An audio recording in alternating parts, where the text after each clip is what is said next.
Screen കാണുന്നില്ലേ എല്ലാവർക്കും? കാണുന്നു പ്രഭുജി.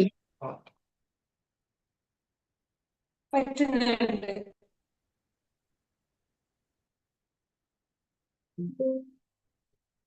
ഹരേ കൃഷ്ണ.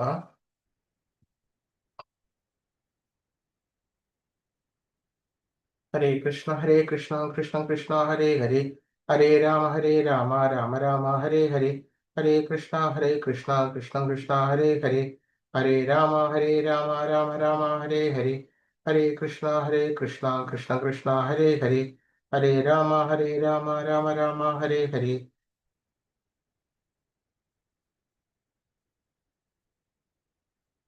ഇനി ശ്രീ രൂപ ഗോസ്വാമിയെ കുറിച്ചിട്ട് ഒരു സംഭവം കൂടി ഉണ്ടായിരുന്നു. അപ്പൊ അത് നമുക്ക് നോക്കാം. ശ്രീ രൂപ ഗോസ്വാമി ശ്രീമതി രാധാറാണിയെ സ്തുതിച്ചുകൊണ്ട് ചില സ്തുതിഗീതങ്ങൾ രചിക്കുകയുണ്ടായി. മൊത്തത്തിൽ അത് ചതുപുഷ്പാഞ്ജലി എന്ന് അറിയപ്പെടുന്നു. അപ്പോൾ രാധാറാണിയുടെ മുടിയുടെ ആ ജടകൾ ഒരു പാമ്പിന്റെ പത്തികൾ പോലെ വളരെ മനോഹരമായിട്ട് കാണപ്പെട്ടു. അപ്പോൾ അതൊരു ഉപമയാണ്. അതായത് രൂപ ഗോസ്വാമി രാധാദേവിയുടെ ആ മുടിയെ കുറിച്ചിട്ട് ഉപമിച്ചത് പാമ്പിന്റെ പത്തികളെ പോലെ എന്നാണ് ഉപമിച്ചത്. അത് അത്രയും മനോഹരമായിട്ട് കാണപ്പെട്ടു. അതുകൊണ്ട് തന്നെ അത് പാമ്പിന്റെ പത്തികൾ പോലെ ആയിട്ട് രൂപ ഗോസ്വാമി ഉപമിക്കുകയാണ്. അത്തരത്തിൽ മനോഹരമായി കാണപ്പെട്ടു എന്ന് പറയുന്നു. അപ്പോൾ സനാതന ഗോസ്വാമി ചിന്തിച്ചു, അതൊരു വിഷപ്പാമ്പിന്റെ പത്തി പോലെയുള്ള അത് ശരിയായിട്ടുള്ള ഒരു ഉപമയാണോ, അതൊരു താരതമ്യം ശരിയായിട്ടുള്ള ഒരു താരതമ്യമാണോ എന്ന് സനാതന ഗോസ്വാമി സംശയിച്ചു. അതിനുശേഷം ഉച്ചയ്ക്ക് സനാതന ഗോസ്വാമി ഒരു വലിയ മരത്തിന്റെ തണലിൽ കളിക്കുന്ന ചില ഗോപാല പെൺകുട്ടികളെ ശ്രദ്ധിച്ചു. മരത്തിൽ തൂങ്ങിക്കിടക്കുന്ന ഒരു കറുത്ത പാമ്പ് ആ ഗോപാലക പെൺകുട്ടികളിൽ ഒരാളുടെ കഴുത്തിലും തോളിലും ചുറ്റിപ്പിടിക്കാൻ പോകുന്നത് പോലെ തോന്നി. എന്തോ അപകടം മനസ്സിലാക്കിയ അദ്ദേഹം അവളെ വിളിക്കുകയാണ്. വരാനിരിക്കുന്ന അപകടത്തിൽ നിന്ന് അവരെ രക്ഷിക്കുവാൻ വേണ്ടി ഉടൻ ഓടി. അവരുടെ അടുത്തേക്ക് വരുന്നത് കണ്ട് ശ്രീമതി രാധാറാണിയും കൂട്ടുകാരും ചിരിക്കാൻ തുടങ്ങി. പിന്നീട് അവർ അപ്രത്യക്ഷരായി. സനാതനൻ പൂർണ്ണമായും സ്തബ്ധനായി. പക്ഷേ ക്രമേണ ശ്രീ രൂപയുടെ താരതമ്യം ഉചിതമാണെന്ന് അദ്ദേഹത്തിന് മനസ്സിലായി. അതായത് ആ സനാതന ഗോസ്വാമിയുടെ സംശയം രൂപ ഗോസ്വാമിയുടെ ഈ ഉപമ, അതായത് രാധാറാണിയുടെ മുടി ഒരു വിഷപ്പാമ്പിനെ ആയിട്ട് അതിന്റെ പത്തിയോട് ഉപമിച്ചത് ശരിയായിട്ടുള്ള ഒരു താരതമ്യമാണോ എന്ന് സനാതന ഗോസ്വാമിക്ക് തോന്നി. അപ്പോൾ അത് തോന്നിയ സമയത്ത് തന്നെ അതിലൊന്നും അർത്ഥമില്ല, അത് ശരിയായിട്ടുള്ള ഇത് തന്നെ ഉള്ള ഒരു ഉപമയാണെന്ന് അറിയിക്കുവാൻ വേണ്ടിയിട്ട് ശ്രീ രാധാറാണിയും അവിടുത്തെ സഖിമാരും കൂടിയിട്ട് ഒരു രംഗം സനാതന ഗോസ്വാമിയുടെ മുൻപാകെ കാണിച്ചു കൊടുത്തതാണ്. എന്തെന്നാൽ സനാതന ഗോസ്വാമി അത് വളരെ ദൂരെ നിന്ന് നോക്കുമ്പോൾ ആ ഗോപാലക പെൺകുട്ടികളുടെ ആ മുടി എന്തായിട്ട് കാണപ്പെടുന്നു ദൂരെ നോക്കുമ്പോൾ? എന്തായിട്ടാണ് അവർ കണ്ടത്? പാമ്പ്, വിഷപ്പാമ്പിന്റെ പത്തി പോലെ. അതെ. അവരുടെ ദൂരെ നിന്ന് നോക്കുമ്പോൾ അവരുടെ മുടികൾ ആ പാമ്പിന്റെ പത്തികൾ പോലെ തന്നെയാണ് ഈ സനാതന ഗോസ്വാമിക്ക് തോന്നിയത്. അപ്പോൾ തന്നെ മനസ്സിലായി ആ രൂപ ഗോസ്വാമി ഇവിടെ ഉപമിച്ചത് ഗോപികമാരുടെ രാധാറാണിയുടെ മുടി ഉപമിച്ചത് ശരി തന്നെയാണ് എന്ന് കാണിക്കാൻ വേണ്ടിയിട്ട് ആ രാധാറാണി സഖിമാരും വന്ന് ആ സനാതന ഗോസ്വാമിയുടെ മുൻപാകെ വന്നതാണ്. അതാണ് ആ രംഗം. അപ്പൊ അത് ഉചിതമായിട്ടുള്ളതാണ് എന്ന് അറിയിക്കാൻ വേണ്ടിയിട്ട്.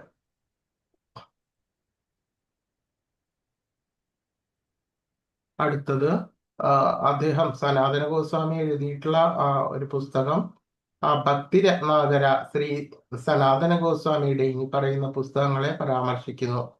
ബൃഹത് ഭാഗവതാമൃതം ഒരു ബൃഹത് ഭാഗവതാമൃതത്തിലെ ഒരു ഭക്തൻ ആരാണ്, ഭക്തി സേവന പ്രക്രിയ എന്താണ്, ഭഗവാൻ കൃഷ്ണൻ ആരാണ്, പരമസത്യം എന്താണ് എന്നൊക്കെ മനസ്സിലാക്കുവാൻ അത് വായിക്കുമ്പോൾ മനസ്സിലാകും. അത് അദ്ദേഹത്തിന്റെ കൃതിയാണ്. ഹരിഭക്തി വിലാസം ദിഗ്ദർശിനി എന്നറിയപ്പെടുന്ന അദ്ദേഹത്തിന്റെ വ്യാഖ്യാനവും ഇതിൽ നിന്ന് ഒരു ഭക്തന്റെ സാധാരണ പെരുമാറ്റവും വൈഷ്ണവന്റെ കർത്തവ്യത്തിന്റെ പൂർണ്ണ വ്യാപ്തിയും നമുക്ക് മനസ്സിലാക്കുവാൻ കഴിയും. ഹരിഭക്തി വിലാസം ആദ്യം സമാഹരിച്ചത് ശ്രീല സനാതന ഗോസ്വാമിയാണ്. പിന്നീട് ഗോപാലഭട്ട ഗോസ്വാമി അതിന്റെ ഒരു ചുരുക്കിയ പതിപ്പ് നിർമ്മിക്കുകയും ദിഗ്ദർശിനി ടീക്ക കൂട്ടിച്ചേർക്കുകയും ചെയ്തു. ലീലാസ്തവം, വൈഷ്ണവ തോഷിണി, ശ്രീമദ് ഭാഗവതത്തിന്റെ 10ാമത്തെ സ്കന്ധത്തിന്റെ വ്യാഖ്യാനം, ഇതെല്ലാം തന്നെ അദ്ദേഹം എഴുതിയ പുസ്തകങ്ങളാണ്. വൃന്ദാവനത്തിലെ പ്രധാന ദേവതകളായിട്ടുള്ള ആ ഗോവിന്ദനെയും മദനഗോപാലനെയും എങ്ങനെ സേവിക്കണമെന്ന് വിവരിക്കുന്നതിനായി സനാതന ഗോസ്വാമി നിരവധി പുസ്തകങ്ങൾ സമാഹരിച്ചു. അപ്പോൾ ഇത്തരം പുസ്തകങ്ങളൊക്കെ എഴുതിയതിന് കാരണം എന്താണ്? ഇവരെല്ലാവരും ചൈതന്യ മഹാപ്രഭുവിന്റെ ശിഷ്യന്മാരാണ്. അപ്പോൾ ചൈതന്യ മഹാപ്രഭു എന്തൊക്കെ കൃഷ്ണശാസ്ത്രങ്ങൾ പറഞ്ഞു കൊടുത്തിട്ടുണ്ടോ അതിന്റെ അടിസ്ഥാനത്തിലാണ് ഇവരെല്ലാവരും തന്റെ കൃതികളെല്ലാം ശരിയാവണ്ണം സമാഹരിച്ച് നമുക്കായിട്ട് തന്നിട്ടുള്ളത്.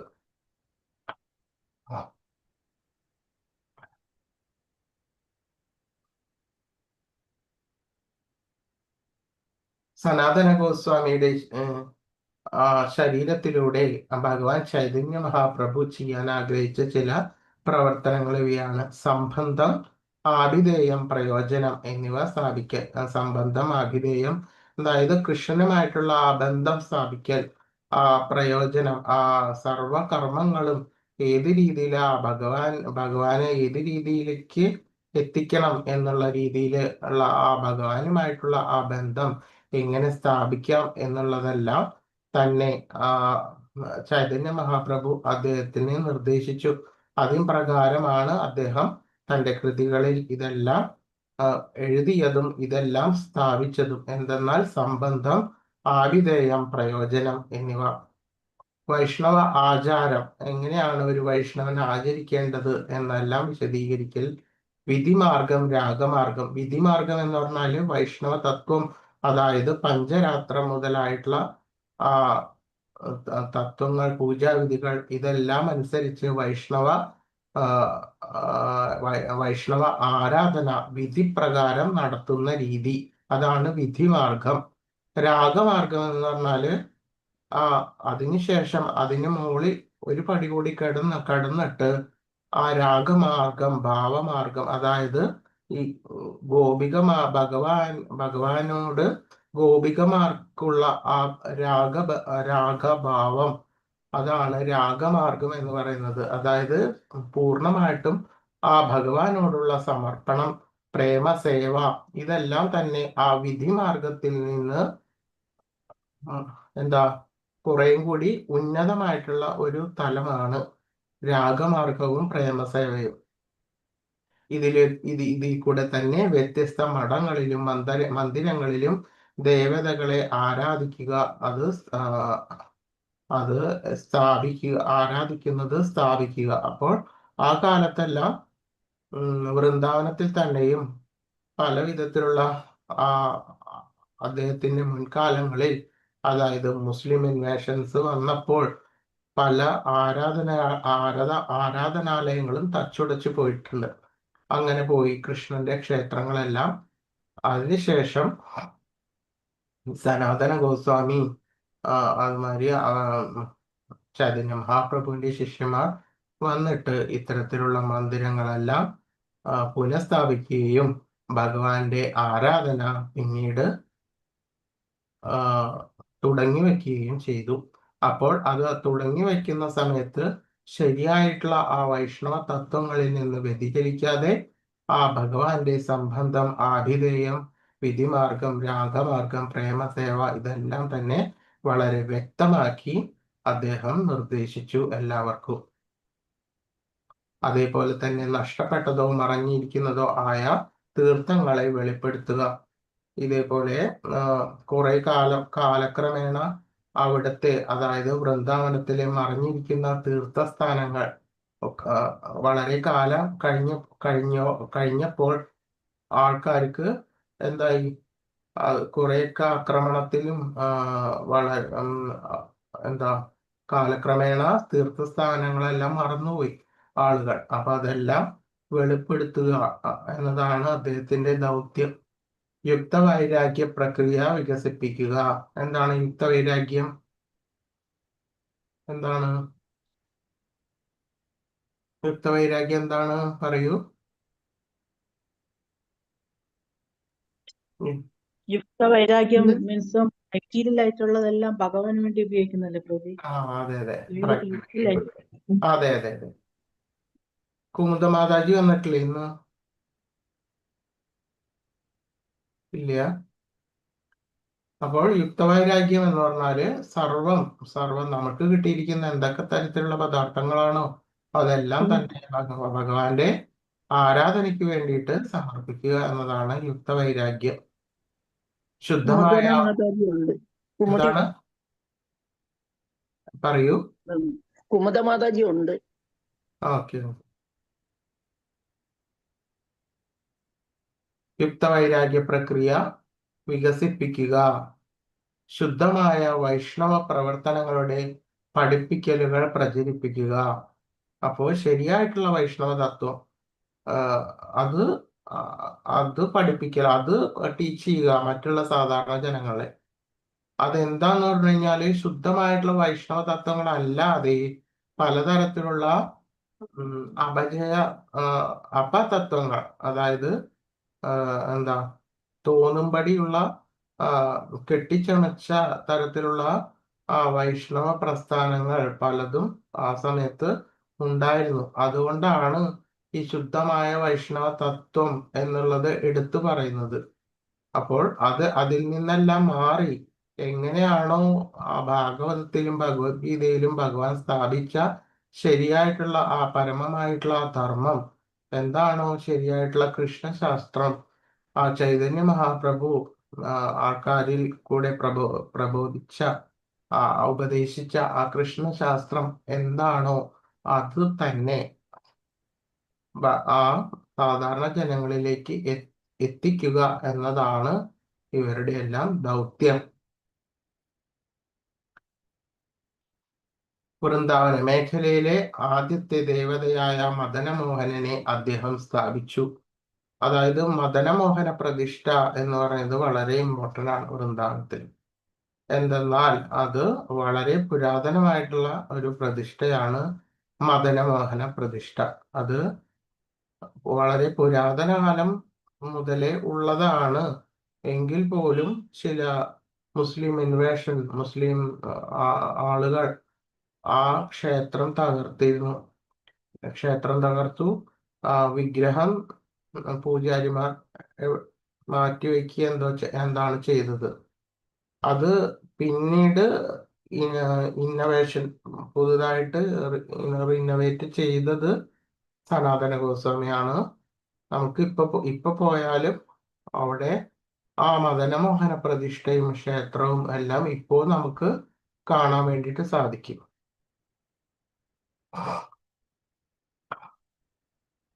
സ്വന്തം പെരുമാറ്റത്തിലൂടെ ഒരാൾ എങ്ങനെ ത്യാഗക്രമത്തിൽ പൂർണ്ണമായും ഭഗവാന്റെ സേവനത്തിൽ അർപ്പിതനായി പ്രവർത്തിക്കാം എന്നതെല്ലാം തന്നെ പഠിപ്പിച്ചു. സ്വന്തം പെരുമാറ്റത്തിലൂടെ ഒരാൾ എങ്ങനെ ത്യാഗക്രമത്തിൽ പൂർണ്ണമായും ഭഗവാന്റെ സേവനത്തിന് അർപ്പിതനായി പ്രവർത്തിക്കാമെന്ന് അദ്ദേഹം പഠിപ്പിച്ചു. അതായത് സ്വന്തം ജീവിതം തന്നെയാണ് അദ്ദേഹത്തിന്റെ സന്ദേശം ജനങ്ങളിലേക്കുള്ള.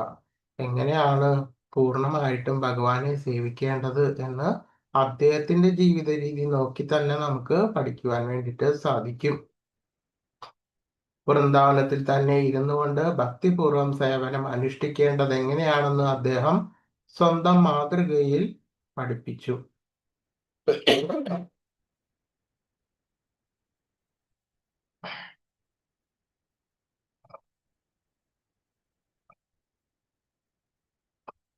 ശ്രീ സനാതന ഗോസ്വാമി ഏറ്റവും ആദരണീയനായ ഒരു ബ്രാഹ്മണ കുടുംബത്തിൽപ്പെട്ട ആളാണെങ്കിലും അദ്ദേഹത്തിന്റെ എളിമയും സൗമ്യതയും അസാധാരണമായിരുന്നു.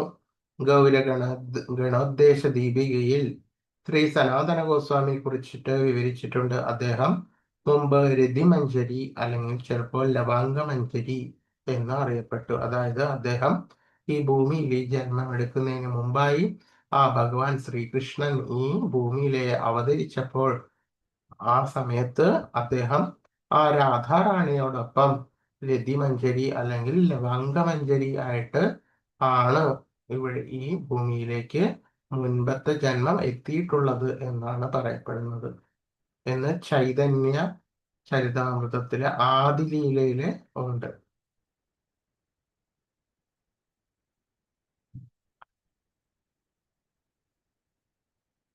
അടുത്തത് ശ്രീല ജീവ ഗോസ്വാമിയെ കുറിച്ചിട്ടാണ് അടുത്ത് പറയുന്നത്.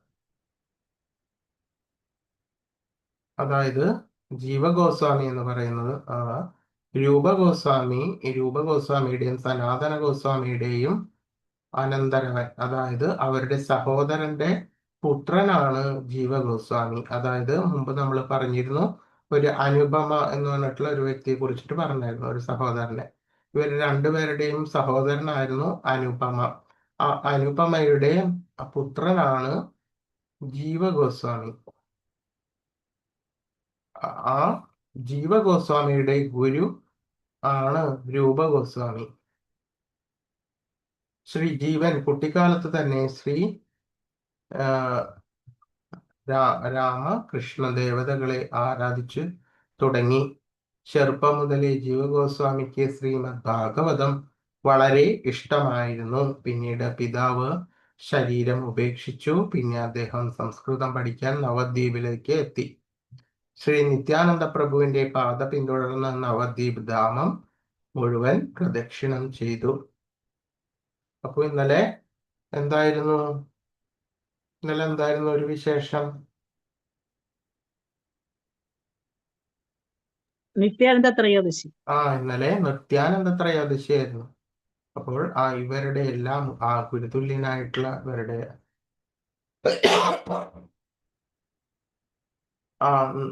അദ്ദേഹം എവിടെയാണ് ജനിച്ചത്? നിത്യാനന്ദ ഏകചക്ര എന്ന സ്ഥലത്താണ് അദ്ദേഹം ജനിച്ചത്.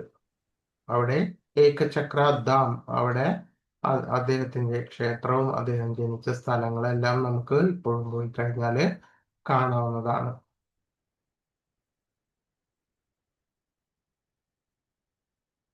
നവദ്വീപ് ധാമം സന്ദർശിച്ചതിന് ശേഷം ജീവഗോസ്വാമി മധുസൂദന വാക്സ്പതിയുടെ കീഴിൽ സംസ്കൃതം പഠിക്കാൻ ബനാറസിലേക്ക് പോയി.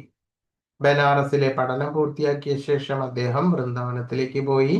തന്റെ അമ്മാവന്മാരായിട്ടുള്ള രൂപ സനാതന ഗോസ്വാമി ഇവരുടെ അടുക്കൽ അഭയം തേടി. ഭക്തിരത്നാകരത്തിൽ ഇത് വിവരിച്ചിരിക്കുന്നു. വൃന്ദാവനത്തിൽ ശ്രീ രൂപ ഗോസ്വാമിയും സനാതന ഗോസ്വാമിയും അതായത് അവരുടെ അടുത്തേക്ക് തന്നെ തിരിച്ചുപോയി. അതായത് പഠനം കഴിഞ്ഞിട്ട് വൃന്ദാവനത്തിലെത്തി രൂപ ഗോസ്വാമി സനാതന ഗോസ്വാമിയുടെ അടുത്തേക്കാണ് ഈ ജീവഗോസ്വാമി എത്തപ്പെട്ടത്.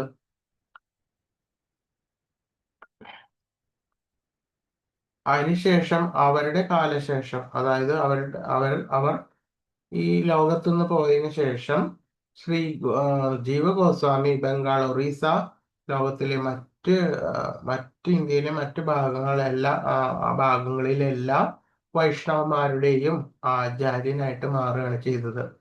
അവരെ ഭക്തി സേവനത്തിലേക്ക് നയിച്ചത് അദ്ദേഹമാണ്. വൃന്ദാവനത്തിൽ അദ്ദേഹം രാധാ ദാമോദര ക്ഷേത്രം സ്ഥാപിച്ചു. ഒരിക്കൽ വാർദ്ധക്യത്തിലെത്തിയ വൈഷ്ണവ ആചാര്യനായിട്ടുള്ള വല്ലഭാചാര്യൻ ശ്രീ രൂപ ഗോസ്വാമിക്ക് തന്റെ എഴുത്തിനെ കുറിച്ചിട്ട് ഒരു വിമർശനാത്മക ഉപദേശം നൽകി. ആദരണീയനായ വല്ലഭനേക്കാൾ വളരെ പ്രായം കുറഞ്ഞ ആളാണെങ്കിലും ശ്രീ ജീവൻ തന്റെ ഗുരുവിനെ പ്രതിരോധിച്ചുകൊണ്ട് ധിക്കാരപൂർവ്വം സംസാരിച്ചു. വൃന്ദാവനം വിട്ടുപോകുവാൻ പറഞ്ഞുകൊണ്ട് ശ്രീ രൂപ ഗോസ്വാമി ശ്രീ ജീവനെ ശകാരിച്ചു.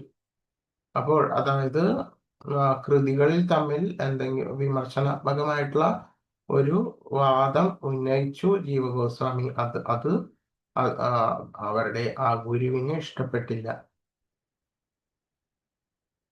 അതായത് ശ്രീരൂപ ഗോസ്വാമി ആ ശ്രീജീവനെ ശകാരിച്ചു. അദ്ദേഹം ജീവിച്ചിരുന്ന കാലത്തുള്ള ആ കാലത്താണ് പറയുന്നത്. അതായത് രൂപ ഗോസ്വാമി, സനാതന ഗോസ്വാമി ജീവിച്ചിരുന്ന സമയത്ത് അവരുടെ ഗുരുതുല്യനായിട്ടുള്ള വല്ലഭാചാര്യന്റെ ആ കൃതി ഒരു വിമർശനാത്മകത ആയിട്ടുള്ള ഒരു രീതി അദ്ദേഹം സംസാരിച്ചപ്പോൾ അത് രൂപ ഗോസ്വാമിക്ക് ഇഷ്ടപ്പെട്ടില്ല.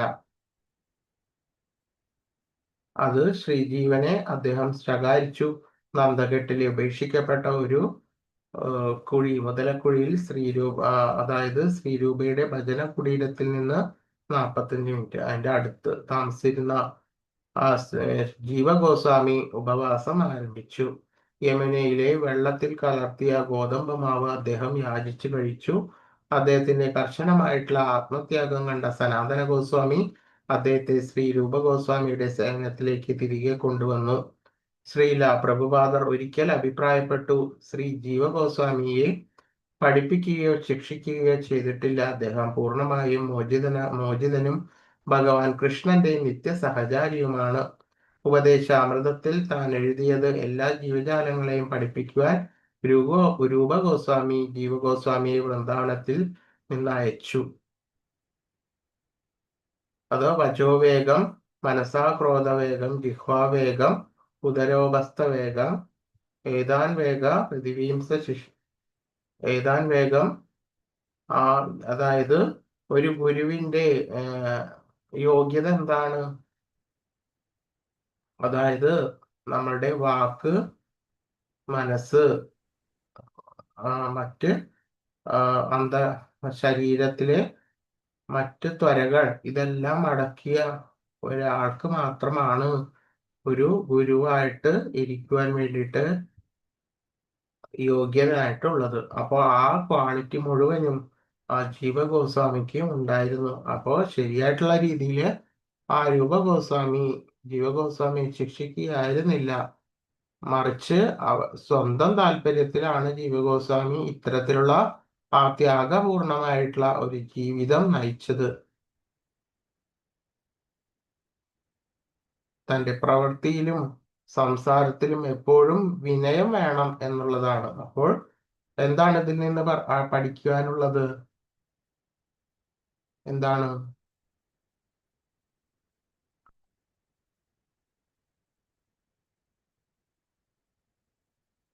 നമുക്ക് അറിവ് കൂടുതൽ ഉണ്ടായിരിക്കും. ചിലപ്പോ നമുക്ക് പറഞ്ഞു തരുന്ന വ്യക്തി, അതായത് ശിക്ഷാ ഗുരുക്കന്മാർ, അവരെക്കാളും ചിലപ്പോൾ നമുക്ക് ഒരു വിഷയത്തില്, അതായത് ചില തത്വങ്ങളോ മറ്റു കാര്യങ്ങളിലോ നമുക്ക് കുറേ കൂടി അറിവുണ്ടായിരിക്കാം, ഡെപ്ത് ഉണ്ടായിരിക്കാം. എങ്കിൽ പോലും നമ്മൾ വിമർശനാത്മകമായിട്ടുള്ള ഒരു വാദങ്ങളും ഒരു ഗുരുവിന് നേരെ ഉന്നയിക്കരുത് എന്നതാണ് ഇതിൽ നിന്ന് അറിയാനുള്ളത്. ക്ലിയർ ആയോ? ചിലപ്പോൾ നമ്മളെ ആ ഗുരുവിനേക്കാളും ആ ടോപ്പിക്കില് കുറേയും കൂടി ആഴത്തിലുള്ള അറിവ് നമുക്കുണ്ടായേക്കാം. എങ്കിൽ പോലും ഒരു വിമർശനാത്മകമായിട്ടുള്ള ഒരു വാദം ഒരിക്കലും ഉന്നയിക്കേണ്ടത് അങ്ങനെയല്ല എന്നുള്ളതാണ്. എന്തെന്നാൽ ആ വിനയം എന്ന് പറഞ്ഞിട്ടുള്ള ആ ക്വാളിറ്റി നമ്മൾ എപ്പോഴും ഏത് സമയത്തും പ്രകടമാക്കേണ്ടതാണ്. നമുക്ക് ചോദിക്കാം എന്തെങ്കിലും കാര്യങ്ങൾ, പക്ഷെ അത് ആ വിനയം, ആ ശുദ്ധി, ആ വിനയത്തോട് കൂടിയിട്ടും താഴ്മയോട് കൂടിയിട്ടും ആയിരിക്കണം നമ്മൾ ആ ഗുരുക്കന്മാരോട്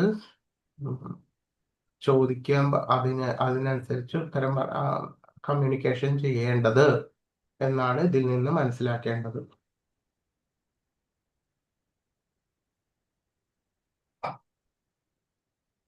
ജീവഗോസ്വാമി ഉണ്ടായിരുന്നപ്പോൾ ശ്രീല കൃഷ്ണദാസ് കവിരാജ ഗോസ്വാമി തന്റെ പ്രസിദ്ധമായ ചൈതന്യ ചരിതാമൃതം രചിച്ചു. പിന്നീട് ശ്രീനിവാസ ആചാര്യ, നരോത്തം ദാസ് ഠാക്കൂർ, ദുഃഖി കൃഷ്ണദാസ് എന്നിവരെ ബംഗാളിൽ കൃഷ്ണാബോധം പ്രചരിപ്പിക്കുവാൻ ശ്രീല ജീവഗോസ്വാമി പ്രചോദിപ്പിച്ചു. വൃന്ദാവനത്തിൽ നിന്ന് ശേഖരിച്ച പ്രസംഗ ആവശ്യങ്ങൾക്കായി ബംഗാളിലേക്ക് അയച്ച എല്ലാ കയ്യെഴുത്ത് പ്രതികളും ബംഗാളിലെ വിഷ്ണുപുരയ്ക്ക് സമീപം കൊള്ളയടിക്കപ്പെട്ടതായി ജീവഗോസ്വാമിക്ക് വിവരം ലഭിച്ചു.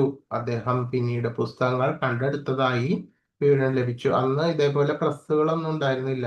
എല്ലാം തന്നെ കയ്യെഴുത്ത് പ്രതികൾ, കൈകൊണ്ട് എഴുതി ഉണ്ടാക്കുക തന്നെ വേണം. അങ്ങനെ ആ വൈഷ്ണവ തത്വങ്ങളെല്ലാം കയ്യെഴുത്ത് പ്രതികളെല്ലാം ചെയ്ത് അവരതെല്ലാം എഴുതി തയ്യാറാക്കിയിട്ട് ആ വൃന്ദാവനത്തിൽ നിന്ന് ബംഗാളിലേക്ക് അതെല്ലാം കൊണ്ടുപോകുന്ന മാർഗത്തിൽ അതെല്ലാം കൊള്ളയടിക്കപ്പെട്ടു എന്നതാണ് പറയുന്നത്. പിന്നീട് അത് കണ്ടെടുത്തു.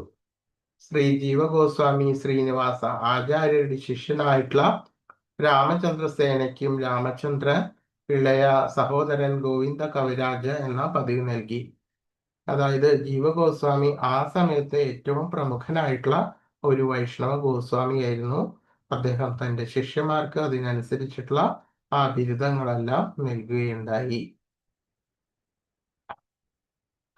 ജീവഗോസ്വാമി ജീവിച്ചിരിക്കുമ്പോൾ ശ്രീ നിത്യാനന്ദ പ്രഭുവിന്റെ ആനന്ദശക്തിയായ ശ്രീമതി ജാഹ്നവി ദേവി എന്ന ഏതാനും ഭക്തരോടൊപ്പം വൃന്ദാവനത്തിലേക്ക് പോയി. ബംഗാളിൽ നിന്നുള്ള വൈഷ്ണവരായിട്ടുള്ള ഗൗഡീയ വൈഷ്ണവരോട് ജീവഗോസ്വാമിക്ക് വളരെ ആദരവായിരുന്നു. വൃന്ദാവനത്തിലേക്ക് പോകുന്ന ആർക്കും അദ്ദേഹം താമസ സ്ഥലവും പ്രസാദവും നൽകി. അപ്പോൾ ആ വൈഷ്ണവരെ സേവിക്കുന്നതിൽ അദ്ദേഹം വളരെ ഉത്സുകനായിരുന്നു. അദ്ദേഹം അവർക്ക് പറ്റുന്ന പോലെ ആ സഞ്ചാരികൾക്ക്, അതായത് വൃന്ദാവനം കാണാൻ വരുന്നവർക്ക് വേണ്ടിയിട്ടുള്ള സ്ഥലവും പ്രസാദവും എല്ലാം നൽകി. അദ്ദേഹത്തിന്റെ ശിഷ്യനായിട്ടുള്ള കൃഷ്ണദാസ് അധികാരി തന്റെ ഡയറിയിൽ ഗോസ്വാമികളെ എല്ലാ പുസ്തകങ്ങളിലും പട്ടികപ്പെടുത്തിയിട്ടുണ്ട്.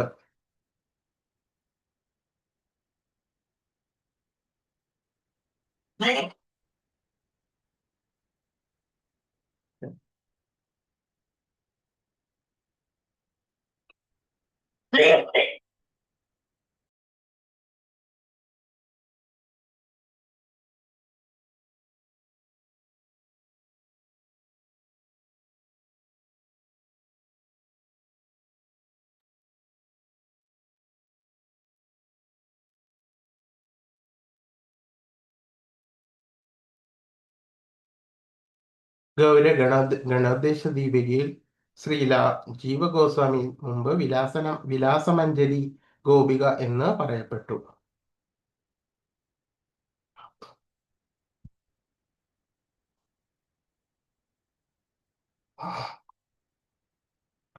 അതായത് അദ്ദേഹം വിലാസമഞ്ജരി എന്നുള്ള ആ ഗോപികയായിട്ടാണ് പറയപ്പെടുന്നത്. അതായത് ഭഗവാൻ കൃഷ്ണൻ വൃന്ദാവനത്തിൽ താമസിച്ചപ്പോൾ അദ്ദേഹം വിലാസ മഞ്ജരി എന്ന രീതിയിലുള്ള ആ ഗോപികയായിട്ടാണ് വന്നത്.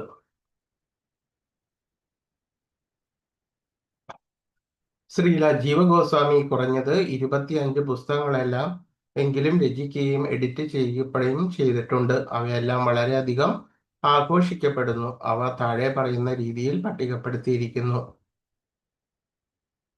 ഹരിനാമാമൃത വ്യാകരണ സൂത്രമാലിക, ധാതൃസംഗ്രഹ, കൃഷ്ണാർഘ ദീപിക, ഗോപാല വിരുതാവലി, രസാമൃത ശീർഷ, ശ്രീമാധവ മഹോത്സവം, ശ്രീ സങ്കല്പ കൽപവൃക്ഷ ഭാവാർത്ഥ സൂചിക, ഗോപാല തപനി ടീക, അതുപോലെ ബ്രഹ്മസംഹിതയുടെ വ്യാഖ്യാനം, ഭക്തിരസാമൃത സിന്ധുവിന്റെ വ്യാഖ്യാനം, ഉജ്ജ്വല നീലാമണിയുടെ വ്യാഖ്യാനം, യോഗസാര സ്തവത്തിന്റെ വ്യാഖ്യാനം, അഗ്നിപുരാണത്തിൽ വിവരിച്ചിരിക്കുന്ന ഗായത്രി മന്ത്രത്തിന്റെ വ്യാഖ്യാനം, പത്മപുരാണത്തിൽ നിന്ന് ഉരുത്തിരിഞ്ഞ ഭഗവാന്റെ താമരപ്പൂക്കളുടെ വിവരണം, ശ്രീമതി രാധാറാണിയുടെ അതായത് ശ്രീമതി രാധാറാണിയെ കുറിച്ചിട്ടുള്ള വിവരണം. ഇങ്ങനെ 7 സന്ദർഭങ്ങൾ, അതായത് ക്രമ, തത്വ, ഭഗവത്, പരമാത്മ, കൃഷ്ണ ഭക്തി, പ്രീതി സന്ദർഭ, ഭക്തി സേവനത്തെയും പരമദിവ്യോത്തമ പുരുഷനെയും കുറിച്ച് ഒരു ഒരു ധാരണ, ഇതെല്ലാം അദ്ദേഹത്തിന്റെ കൃതികളാണ്. സ്ക്രീൻ കാണുന്നുണ്ടോ എല്ലാവർക്കും? ഹരേ കൃഷ്ണ. കാണുന്നുണ്ടോ? കാണുന്നുണ്ട് പ്രഭുജി. ഹരേ കൃഷ്ണ.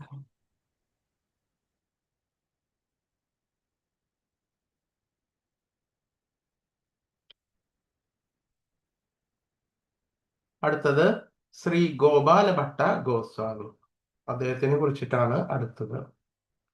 അദ്ദേഹത്തിന്റെ പിതാവ് വെങ്കടഭട്ട ആയിരുന്നു. അദ്ദേഹത്തിന്റെ സ്ഥലം ശ്രീരംഗം, അതായത് നമ്മുടെ സൗത്ത് ഇന്ത്യയിലാണ്. അതായത് ചൈതന്യ മഹാപ്രഭുവിന്റെ ശിഷ്യനായിട്ടുള്ള ആ ഗോപാലഭട്ട ഗോസ്വാമി ശ്രീരംഗത്താണ് ജനിച്ചത്. അദ്ദേഹത്തിന്റെ സ്ഥലം ശ്രീരംഗമാണ്. വൈഷ്ണവ സമ്പ്രദായം, അതായത് മുമ്പ് രാമാനുജ സമ്പ്രദായത്തിന്റെ ശിഷ്യ പരമ്പരയിൽപ്പെട്ട ആളായിരുന്നു. പിന്നീട് ഗൗഡീയ സമ്പ്രദായത്തിന്റെ ഭാഗമായിരുന്നു. അതായത് ഭാരതത്തിലെ 4 വൈഷ്ണവ സമ്പ്രദായങ്ങളുണ്ട്. അതിൽ തന്നെ രാമാനുജ സമ്പ്രദായം, അതായത് ലക്ഷ്മി സമ്പ്രദായത്തിൽപ്പെട്ട ഒരു ഒരു ഫാമിലി ആയിരുന്നു അവരുടെ. അതായത് ശ്രീ ഗോപാല ഭട്ട ഗോസ്വാമിയുടെ ഫാമിലി ആ രാമാനുജ സമ്പ്രദായം, അതായത് ലക്ഷ്മി സമ്പ്രദായത്തിൽപ്പെട്ട വൈഷ്ണവരായിരുന്നു. അതിനുശേഷം പിന്നീടാണ് ചൈതന്യ മഹാപ്രഭുവായിട്ട് ഗോപാല ഭട്ട ഗോസ്വാമി മീറ്റ് ചെയ്തപ്പോൾ, അവരുടെ ശിഷ്യനായപ്പോൾ, അദ്ദേഹത്തിന്റെ ശിഷ്യനായപ്പോൾ പിന്നീട് അദ്ദേഹം ഗൗഡീയ സമ്പ്രദായത്തിന്റെ ഭാഗമായി. 1433 ശതാബ്ദം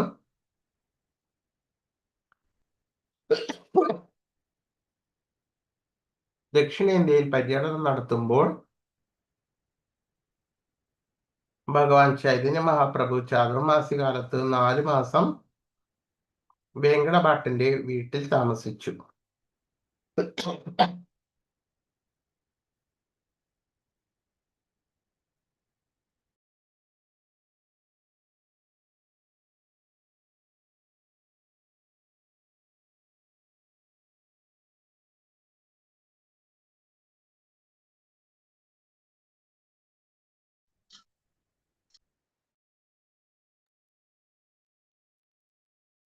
ഹരേ കൃഷ്ണ. അപ്പം ഗോപാല ഭട്ട ഗോസ്വാമിയെ കുറിച്ചിട്ടുള്ള ചരിതം അടുത്ത ഞായറാഴ്ച നോക്കാം നമുക്ക്. ഇപ്പൊ എന്റെ ത്രോട്ട് ശരിയല്ല, അതുകൊണ്ടാണ് കുറച്ച് ബുദ്ധിമുട്ട്. ഹരേ കൃഷ്ണ പ്രഭുജി. ഹരേ കൃഷ്ണ. ഹരേ കൃഷ്ണ. വാഞ്ചാകൽപതരുഭ്യശ്ച കൃപാസിന്ധുഭ്യൈവ ച പതിതാനാം പാവനേഭ്യോ വൈഷ്ണവേഭ്യോ നമോ നമഃ. അനന്തകോടി വൈഷ്ണവവൃന്ദ കീ ജയ്. ശ്രീരാം പ്രഭുപാദ കീ ജയ്. ഹരേ കൃഷ്ണ. ഹരേ കൃഷ്ണ പ്രഭുജി. ഹരേ കൃഷ്ണ. കൃഷ്ണ. ഹരേ കൃഷ്ണ. പ്രണാമം പ്രഭുജി. കൃഷ്ണ.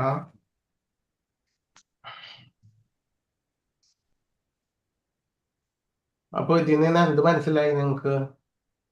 ഇവിടെ ചരിതം ഇപ്പൊ ഇത്രയും ശിഷ്യന്മാരുടെ ചരിതം നമ്മൾ കണ്ടു. അതിൽ നിന്ന് എന്ത് മനസ്സിലായി? എങ്ങനെയാണ് ഒരു വൈഷ്ണവൻ എങ്ങനെയാണ് ജീവിക്കുന്നത്, എങ്ങനെയാണ് ആ ഗോസ്വാമിമാരുടെ ജീവിതം, എന്താണ് നിർദ്ദേശങ്ങൾ? പറയൂ. ഗുരുവിനെ നിന്ദിക്കാതിരിക്കുകയും ഒക്കെ ചെയ്യണം.